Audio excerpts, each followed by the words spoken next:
This is St. Louis on the Air from St. Louis Public Radio. I'm Elaine Cha.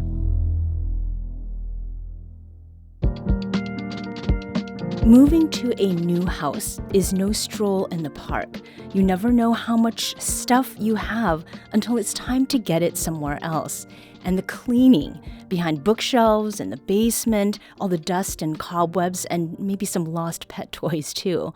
And for what? To unpack everything again in another place. Lots of us have been there, but when you're not just moving out, but moving an entire house, there's much more involved. Enter the Joseph Sappington Log House. Built more than 200 years ago in 1816, it's one of the oldest homes in the entire St. Louis region. 2 years ago, it was disassembled log by log, chimney stone by chimney stone, and carted away for storage. And the house is being moved again about 5 miles away from its original location in Affton to Crestwood, where groundbreaking happens this weekend. To talk about this unusual move, the history of the house, and its new beginning in Crestwood, I'm joined by Dyann Dierkes, president of the Sappington House Foundation. Dyann, welcome to St. Louis on the Air. Thank you. Thank you for having us. So let's start first with the Sappingtons. Who were they? Well, the Sappingtons, the first generation, came to the United States by way of Anne Arundel. They came from England in 1657. And the building of the house, the first one, how did that happen? So they made their way down through Pennsylvania and West Virginia and Kentucky. And there in Kentucky, they were friends with Daniel Boone. Mm-hmm. And some of the other people that came to the area. Now, they all didn't come at once, but as families, they did. Mm-hmm. And some of Thomas Sappington's brothers and sisters were already married. So those families as well would come, the parents, of the spouse. So Joseph came first from Kentucky, from Fort Boonesboro, and he purchased 1,920 acres of ground. Mm-hmm. They had a few small buildings on the lot. Thomas and Zephaniah, his oldest brother, and Jonah Park, which was a brother-in-law to them, came and scouted the area. There were 3 little buildings on the property, and then they went home and got the rest of the family. And they lived in those little huts, mm-hmm. cabins, until they could build other houses. Right. So as the Sappingtons came, the area grew. They had grist mills. They had cattle. They were basically farmers with nothing. Mm-hmm. It was just wilderness. Right. And the Native Americans were still around, so there was still fighting going on and territories that were being expanded. And this was before Missouri became a state. So it was in the time of the Louisiana Purchase. Mm-hmm.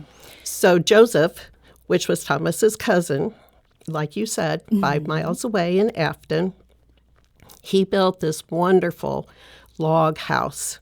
And Mark can tell you about that in a little bit. And he had his family grew up there. And I believe there were 13 children that occupied the inside of the house. Mm-hmm. A baker's dozen. Yep. And he had originally about 300 acres there, and it was along a creek. Yeah. And that's where they got the rock to build the stones, for the chimneys and things like that. Right. That's a lot of history, Dyann.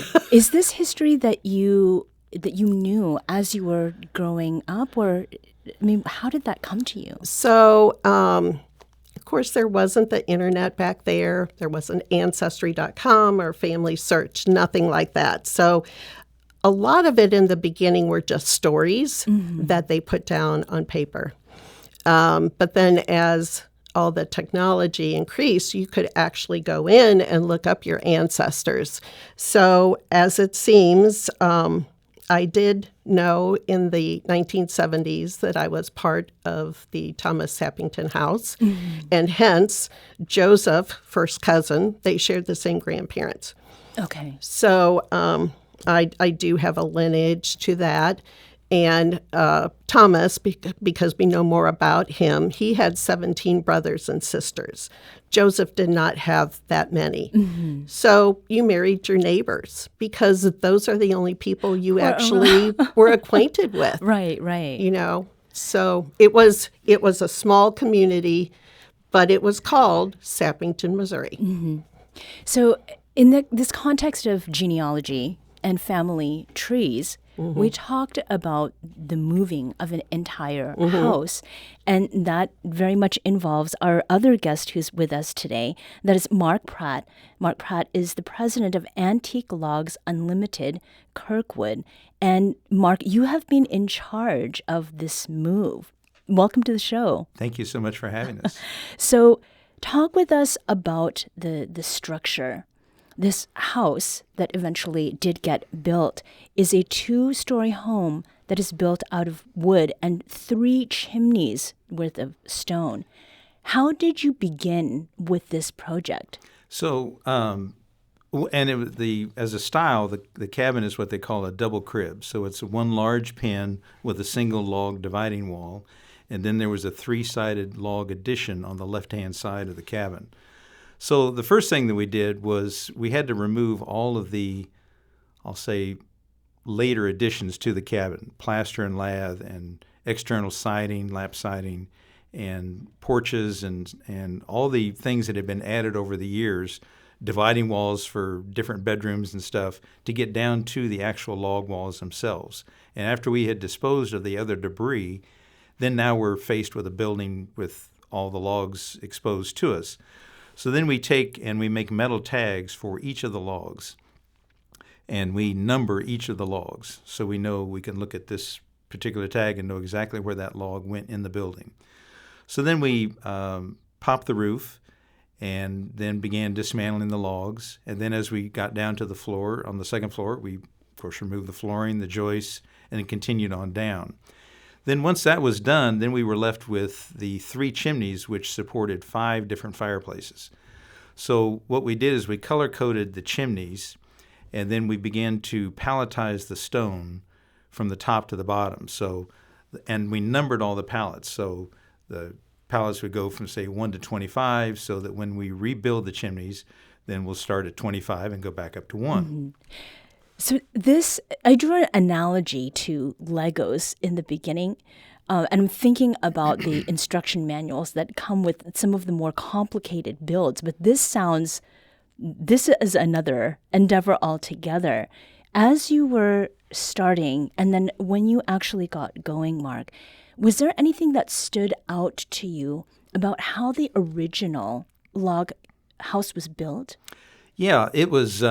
The log house itself was remarkable in that, one, the condition, because it's been modified and lived in for the last 200 plus years.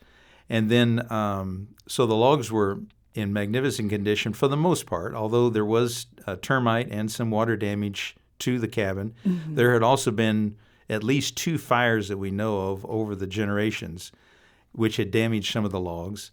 So during the rebuild part of the process, we will replace those logs that have been too far damaged by time, and we'll replace those with other antique logs. We'll re-notch those so that when we're done, the cabin will look like it had just been rebuilt, 200 years ago.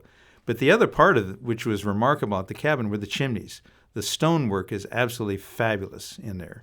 So whoever the stonemason or masons were, they did a remarkable job with the chimneys. They're gorgeous. That is a lot of work. And clearly, I mean, before getting to that point where, Mark, you were coming in with your folks to do that, Dyann, this effort, it has required resources of many different kinds. It's taken many thousands of dollars, as well as years of planning. What did it take to get from sort of the original idea to demolition day? Right. So we did start in 2021. looking at the cabin and seeing our options. We thought at one point we could move it intact, but Ameren, there were 62 electric lines that Ameren was not willing to pull up, and I don't blame them, and all those people would have been affected. So we had to think of other ways to get it down. And we did have an inspection on the logs, and they were deemed sound and virgin oak timber. Nothing had been touched on them. It was just they cut down the trees and used them, So we did a lot of fundraising. We do many events, and that affords us some extra money, and we have a gift shop that is wonderful. So we have been fundraising for for at least 3 good years.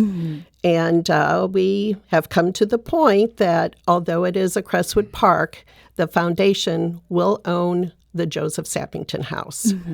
So we are still fundraising. And you mentioned the groundbreaking on Saturday at 2.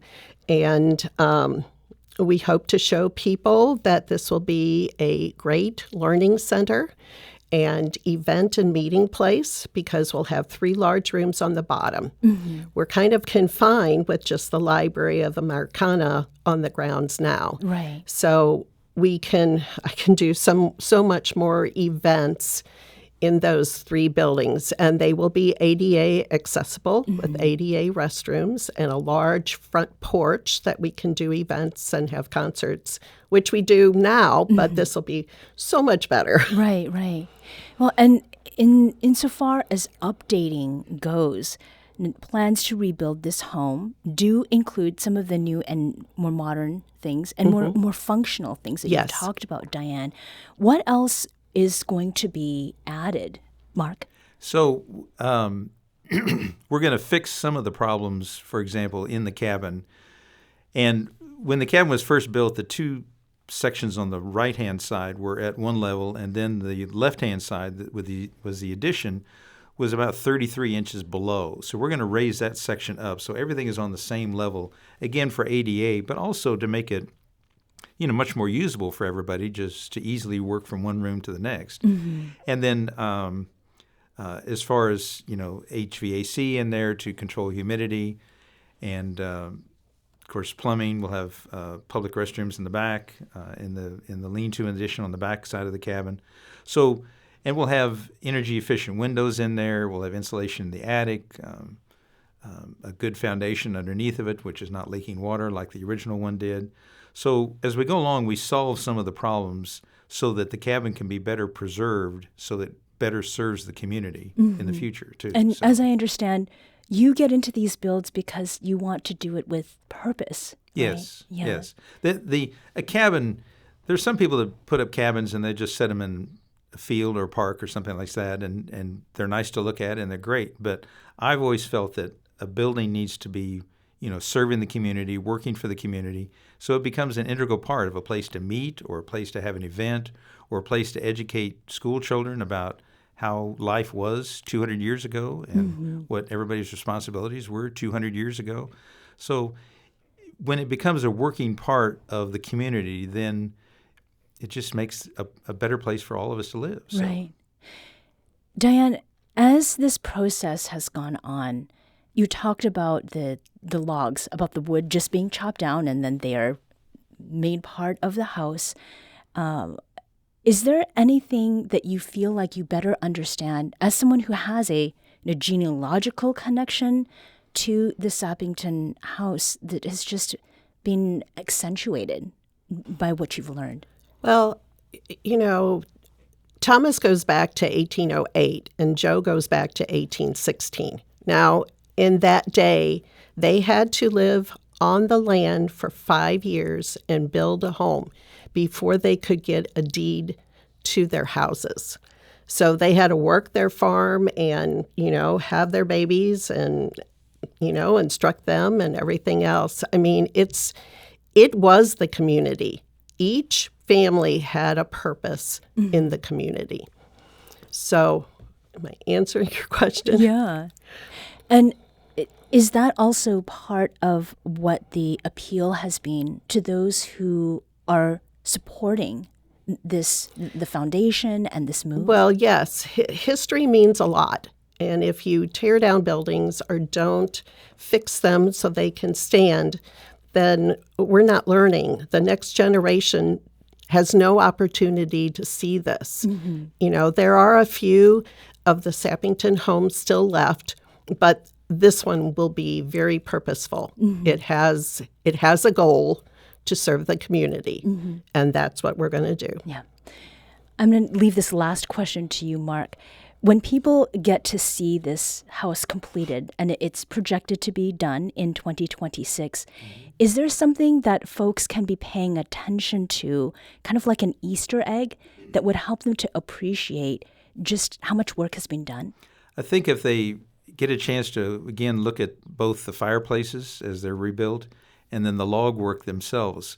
Again, it's magnificent joinery that from the people who hewed the logs and made the notches and stuff like that. It's just a beautiful building. As a log cabin, it's a magnificent building, and it will serve the community well in the future. Mm-hmm. Looking forward to seeing it. Mark Pratt is the owner of Antique Logs Unlimited in Kirkwood, and Dyann Dierkes is president of the Sappington House Foundation and a descendant of Thomas Sappington. Thank you both for talking with us today. Thank you so much. The groundbreaking for the Joseph Sappington House happens this Saturday, January 11th at 2 p.m. in Crestwood. We'll link to information about that at our website. That's stlonair.show. We need to take a quick break. Coming up, a talk with someone who does talking and voicing for a living. This is St. Louis on the Air on St. Louis Public Radio.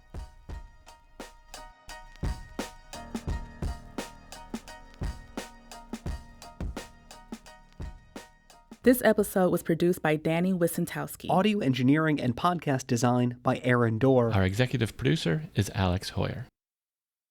St. Louis on the Air is a production of St. Louis Public Radio. Understanding starts here. Do you find yourself regularly listening to episodes of St. Louis on the Air? Suggest us to a friend you think might enjoy our conversations, and leave us a review and rating on Apple Podcasts on the App Store. It's the simplest way to help people discover our show. Thank you. St. Louis Public Radio is a member-supported service of the University of Missouri St. Louis.